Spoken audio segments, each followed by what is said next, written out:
டேய் எழுந்துடுறா. என்னடா பட்டு ஒண்ணு எழுப்பிட்டேன். ஓ அதுக்குள்ள விஞ்சிடுச்சு.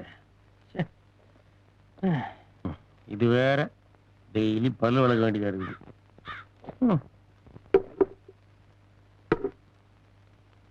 108 நம்பர் ரூம் கரண்ட் அடிச்சேன். கஞ்ச பிசினாரி கொஞ்சம் கூட பேச விடாம பிரிக்கிட்டு இருக்கிறான்.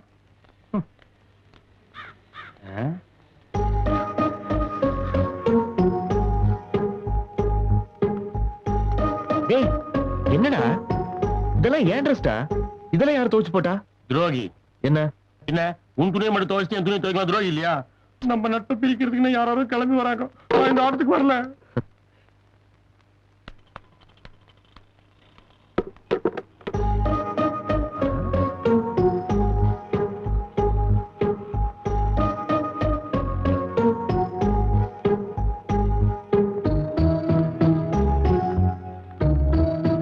என்னடா அது? முட்டை சூப்பு. ஆஹா. டேய் இதெல்லாம் எக்ஸசைஸ் பண்ணதுக்கு அப்புறம் சாப்பிடுறா? டேய் சாஞ்சிட்டு தண்ணி ஆச்சுன்னா தண்ணி அடிச்சு சாஞ்சானா எல்லாம் ஒண்ணா சூப்பு கொண்டா. டேய் நீ எக்ஸசைஸ் பண்ணு, நான் குடிச்சிட்டு வரேன். கொண்டா.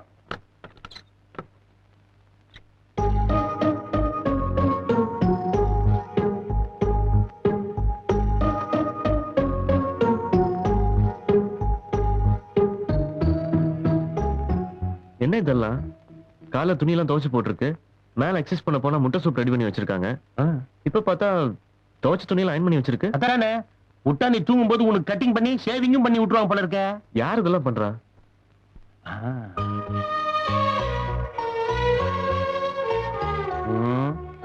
புரிஞ்சிடுச்சு. இந்த பொண்ணு ஏன் இதெல்லாம் பண்ணிட்டு இருக்கா? என்ன கேட்டா அவளையே போய் கேளு. போதும். துண்டு எடுத்ததே தெரியாம சாப்பிட்டுக்கிட்டு இருக்கான். தேங்க்ஸ் அண்ணா. இன்னைக்கும் அக்கவுண்ட்ல வச்சுக்கோங்க சார்.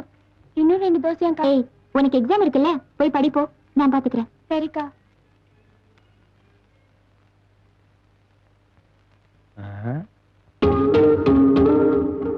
இவன் என்ன எஜுகேட்டட் மாதிரி பேப்பர்லாம் படிச்சுக்கிறான். படம் பாப்பான் போல இருக்கு. அண்ணா என்னடா? ஊரெல்லாம் உங்களை பத்தி தானா பெருமையா பேசிக்கிறாங்க. என்னன்னு? நீங்க வந்த பிறகு இந்த லாட்ஜே முன்னேறிச்சுங்களாம்.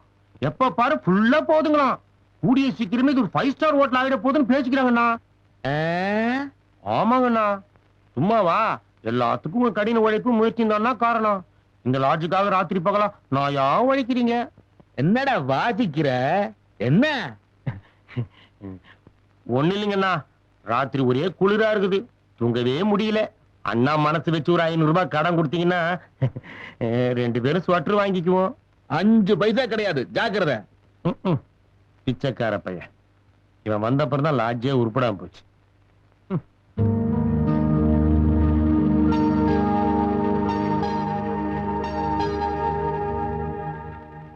அம்மா கிரைண்டர்ல மாவு போட்டிருக்கேன், என்ன ஆச்சுன்னு பாருங்க. இதோ பாக்குறேன்.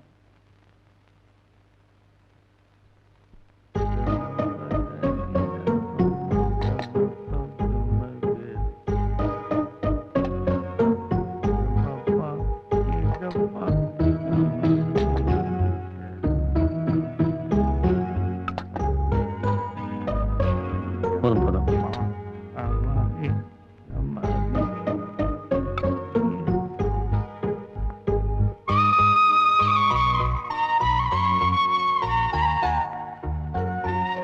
ஸ்வெட்டர் வாங்கிக்கொள்ளவும். என்ன பண்ற? இங்க இல்ல, முட்டை மாதிரி குளிர்த்துங்க சொல்றாங்க.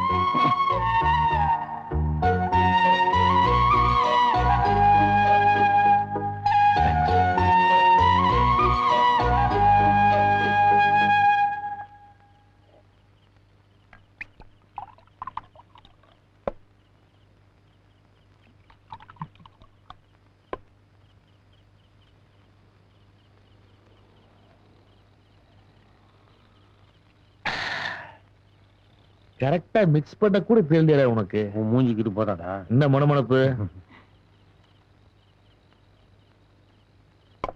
ஏன் சார், லாட்ஜில் யாரும் குடிக்கூடாதுன்னு நீங்க தானே ரூல்ஸ் போட்டீங்க. இப்ப நீங்களே அதை மீறீங்களே. டேய் லாரி தாண்டா சரக்கு ஏத்திட்டு போகணும், சரக்கு லாரி ஏத்திட்டு போக கூடாது.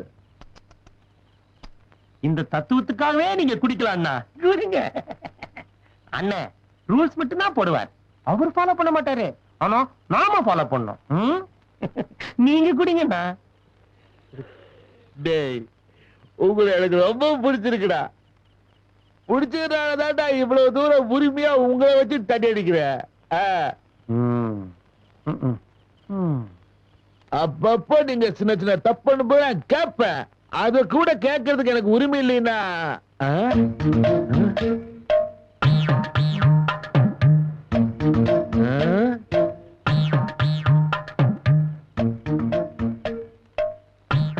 ஏண்டா சொட்டுருவாங்க காசுல இருந்தானே சாயங்காலம் கிட்ட பணம் கேட்டுங்க. இப்ப எங்க இருந்தா பணம் வந்தது? எங்க இருந்து பணம் வந்தது?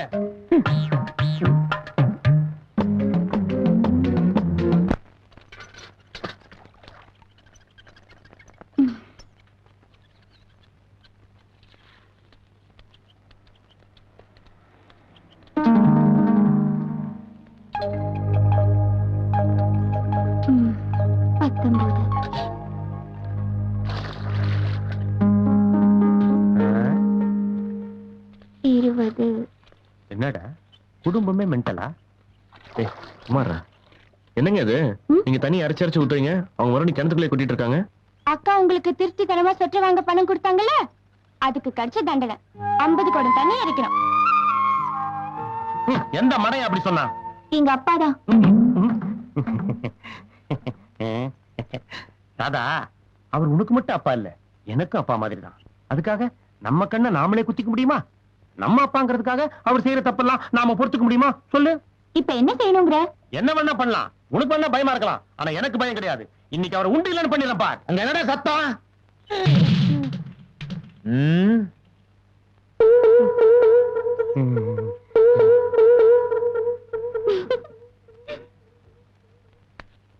என்னடா இங்க சவடால் விட்டுட்டு இருக்கிற? ஒண்ணு இல்லைங்கண்ணா, ராதாம்மா நம்ம தீர்ப்பை பத்தி சொன்னாங்கண்ணா, கரெக்ட் தீர்ப்புங்கண்ணா.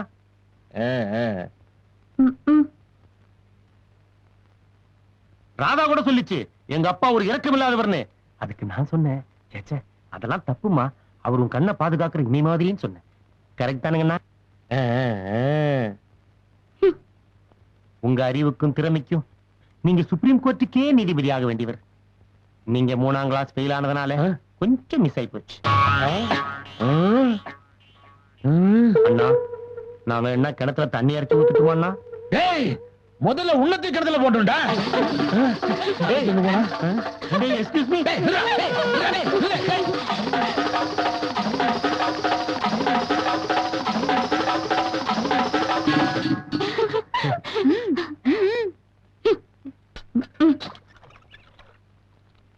கொடுங்க, நான் வேணா இருக்கிறேன். பரவாயில்ல, நீங்க எதுக்கு? என்னால தானே நீங்க பனிஷ்மெண்ட் வாங்குனீங்க, உங்களுக்காக நான் தண்ணி இறைக்கூடாதா? இல்ல வேண்டாம், நீங்க போய் தண்ணி அரைச்சுக்கிட்டு. அட கொடுங்க, உங்களுக்காக தானே, வேற யாருக்காக?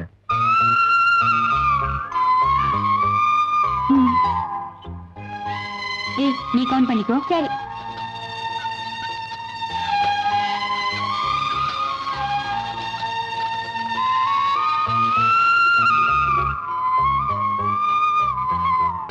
அட கொடுங்க, உங்களுக்காக தானே, வேற யாருக்காக?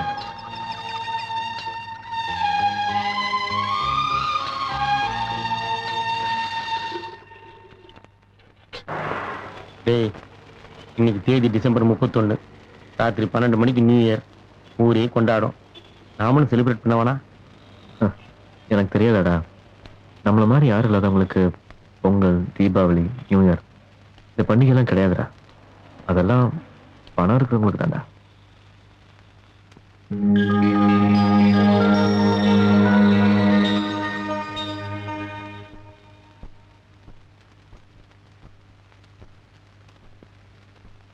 திருடாதே பாப்பா, திருடாதே, திருடாதே பாப்பா, திருடாதே. வறுமை திட்டம் போட்டு திருடுற கூட்டம் திருடிக் கொண்டே இருக்குது. திட்டம் போட்டு திருடுற கூட்டம் திருடிக் கொண்டே இருக்குது அதை சட்டம் போட்டு இல்லைங்க, வேண்டாம். இனி ஏங்க அந்நியமா நினைக்கிறீங்க? உங்கள ஒருத்தையா நினைக்க கூடாதா? வாங்கிக்கீங்க. இனிமே யாரும் இல்லாதவங்கன்னு சொல்லாதீங்க. நம்மள மாதிரி எல்லாம் இருக்கிறவங்கன்னு சொல்லுங்க. இந்தாங்க. பரவாயில்ல, வாங்கிக்கடா.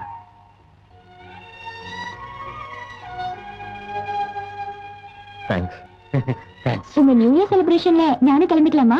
என்ன சேர்த்துப்பீங்களா? ஐயோ, நாங்க தண்ணி எல்லாம் அடிப்போம். லேடிஸ் நீங்க எப்படி? நான் என்னங்க ஒரு ஹாஃப் தான் அடிப்பேன். ஆ? இது ஆ? சும்மா சொன்னேன். அப்ப ஃபுல்லா? ஏய், நான் ஏதோ விளையாட்டுக்கு சொன்ன, நீங்க பாட்டுக்கு பேசிக்கிட்டு போறீங்க. ஏய், சுமாரா. சாரி. பரவாயில்ல, நீங்க தண்ணி அடிங்க, என்ன வேணாலும் பண்ணுங்க. நானும் உங்க கூட கம்பெனிக்காக பெப்சியோ கோகோ குடிச்சிட்டு ஹாப்பி நியூ இயர் சொல்லிடுறேன். ஓகே? சரிங்க.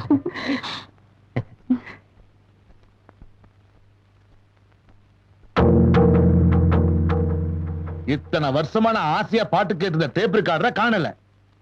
எங்கன்னு பார்த்தா முதல் அடைய கடையில பாடிட்டு இருக்கு. இப்பதான் எனக்கு காரணம் புரியுது. எத்தனை நாளா நடக்குது இந்த திருட்டுத்தனம்?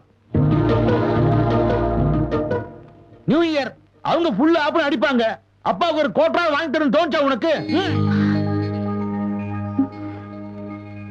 உன் மனசு எனக்கு புரியுதுமா. நீ யாருக்காக இதெல்லாம் பண்றேங்கிறத அன்னைக்கு நீ சொட்டு வாங்க காசு கொடுக்கும் போது நான் தெரிஞ்சுக்கிட்டேன். சூர்யா நல்ல பையன்மா. Wish you all success.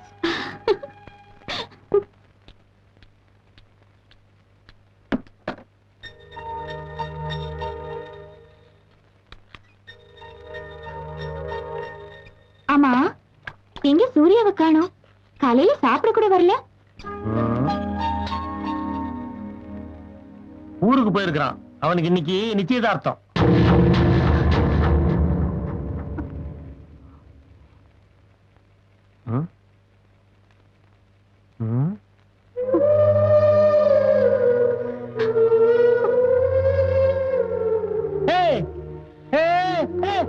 அழுகுறாத. சும்மா விளையாட்டுக்கு உன்னை டெஸ்ட் பண்ண. டிவி ரிப்பேர் பண்ண போயிருக்கிறான். இப்ப வந்துருவான்.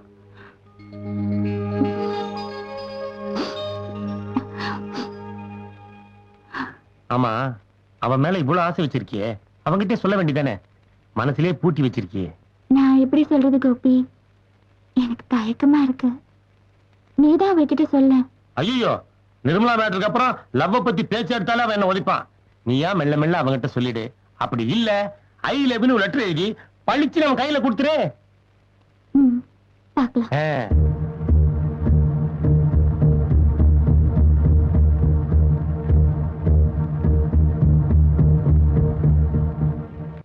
நாளைக்கு நிர்மலா ஊருக்கு போறா. சூர்யா இப்ப இருக்கிற நிலைமையை பார்த்தா நிர்மலா எப்படி அவன் மனசை மாத்தி கடைசியில அவ கூட ஊருக்கு கூட்டு போடுவான்னு நினைக்கிறேன். அதுக்குள்ள ஒரு லவ் சொல்லிடு. அவர் நிர்மலாவை நினைக்கும் போது நான் எப்படி கோபி அவர்கிட்ட போய் சொல்ல முடியும்? இதுல என்ன தப்பு இருக்கு? நீ அவனுக்கு நல்லதானே பண்ணிருக்கிற, துரோகம் பண்ணலையே. பரீட்சையில சைபர் மார்க் வாங்கி ஃபெயில் ஆகிறான் பாரு.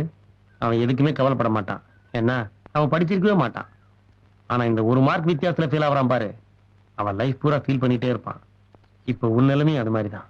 இந்த கடைசி சான்ஸ் தான் உனக்கு அந்த ஒரு மார்க் மாதிரி. இதுலயும் நீ மிஸ் பண்ணிட்ட, அப்புறம் வாழ்க்கை பூரா ஃபீல் பண்ண வேண்டியதுதான். நீயே முடிவு பண்ணிக்க. ஏதோ முக்கியமான விஷயம் பேசணும்னு சொன்னீங்களே, சொல்லுங்க.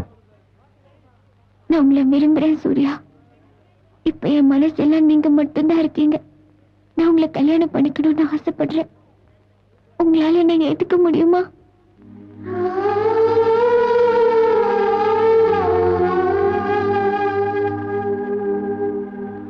என்னங்க நான் கேக்குறேன், நீங்க பதிலே சொல்ல மாட்டேங்கிறீங்க. இதை நீங்க அன்னைக்கு சொல்லியிருந்தீங்கன்னா ரொம்ப சந்தோஷப்பட்டிருப்பேன். இப்போ டூ லேட். ஆமாங்க, நீங்க வேணும்னா ரெக்கார்ட் பண்றதுக்கும் வேண்டாம்னா அழிக்கிறதுக்கும் காதல் ஒன்றும் டேப் ரெக்கார்ட்ல போற கேசட் இல்லைங்க. மனசு ஒரு தடவை அழிச்சதுதான், மறுபடியும் ரெக்கார்ட் பண்ண முடியாது. காலேஜ்ல வேணா ஃபர்ஸ்ட் சாய்ஸ் செகண்ட் சாய்ஸ் இருக்கலாங்க. மேத்தமேட்டிக்ஸ் இல்லைனா பிசிக்ஸ், பிசிக்ஸ் இல்லைனா ஹிஸ்டரின்னு. ஆனா இவன் இல்லைன்னா அவன்ட்டு லைஃப்ல மட்டும் சாய்ஸே இருக்கக்கூடாதுங்க.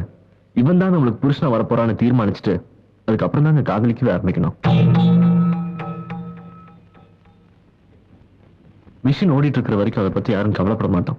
ஆனா அதுவே ரிப்பேர் ஆகி சரி பண்ணிட்டோம்னா மறுபடியும் அதை பார்க்கும் போதெல்லாம் எப்படா ரிப்பேர் ஆகும் நம்மளுக்கு கவலையா இருக்கும். அந்த மாதிரி தாங்க லைஃபும். புருஷன் பொண்டாட்டிக்குள்ள சண்டை வரலாம், ஆனா சந்தேகம் மட்டும் வந்துடவே கூடாதுங்க. அப்ப என்ன நீங்க சந்தேகப்படுறீங்களா? நான் உங்களை சந்தேகப்படலைங்க, ஆனா நீங்க என்ன சந்தேகப்பட கூடாது. சரி, நான் உங்களை கல்யாணம் பண்றேனே வச்சுக்கங்க. இப்ப நீங்க ஒரு டாக்டர். என்னைக்காவது ஒரு நாள் ஹாஸ்பிட்டல் உங்களுக்கு வேலை அதிகமா இருக்கும். அப்ப நீங்க வீட்டுக்கு வரக்கு லேட் ஆகும். நான் என்னாச்சோ ஏதாச்சோன்னு பதறி போய் உங்களை ஹாஸ்பிட்டல் தேடி வருவேன். அப்போ உங்களுக்கு என்ன தோணும்? என்னடா என்னைக்கு வராதவன் நம்மளை புதுசா தேடி வந்திருக்கானே, ஒருவேளை நம்மளை சந்தேகப்படுறோன்னு உங்களுக்கு தோணும். இந்த மாதிரி எதுக்கு எடுத்தாலும் உங்க மனசுல ஒரு குற்ற உணர்வு இருந்துகிட்டே இருக்குங்க. மலேரியாவும் மஞ்சக்காமலையும் வரும், சமயத்துல வராம கூட போயிடும்.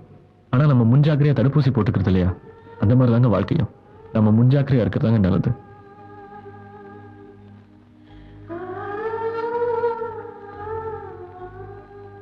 உண்மையிலேயே நீங்க என்ன விரும்பலனா நான் எதுக்குங்க டாக்டர் ஆகணும்னு ஆசைப்பட்டீங்க? ரோட்ல சைக்கிளையோ ஸ்கூட்டர்லயோ போயிட்டு இருப்போம். அப்ப முன்னாடி போற கார்ல டோர் சரியா சாத்தாம போயிட்டு இருப்பாங்க. அந்த வண்டியை ஓவர்டேக் பண்ணியாது போய் எங்க டோர் சரியா சாத்தலன்ட்டு எச்சரிக்கை பண்ணிட்டு போவோம். அவன் எக்கெடுக்கிட்டு போனாலும் பரவாயில்லன்னு விட்டுட்டு போக மாட்டோம். முன்ன பின்ன தெரியாதவங்க மேலே நமக்கு அக்கறை இருக்கும்போது நான் உங்களை காதலிச்சிருக்கேங்க. நீங்க எக்கேடு கேட்டாலும் பரவாயில்லன்னு என்னால விட்டுற முடியுமா?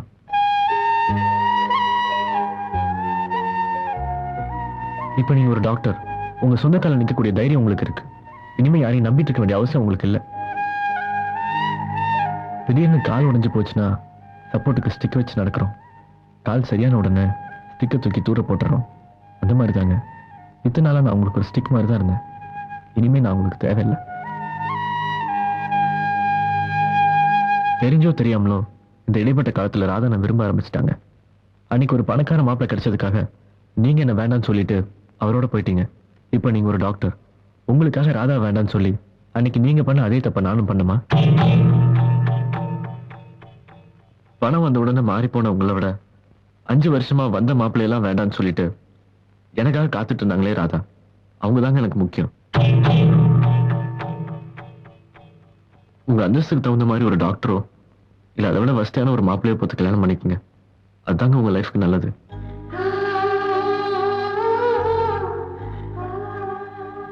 உங்க கல்யாணத்துக்கு கூட நான் வருவேங்க. எல்லா வேலையும் நான் தான் செய்வேன்.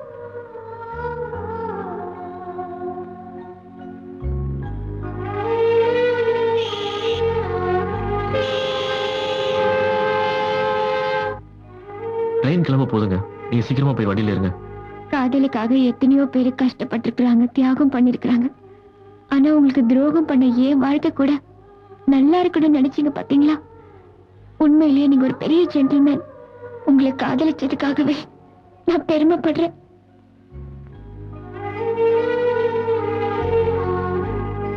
நான் கல்யாணம் பண்றதுதான் உங்களுக்கு சந்தோஷம்னா கண்டிப்பா கல்யாணம் பண்ணிக்குவேங்க. நான் வரேங்க. ஆ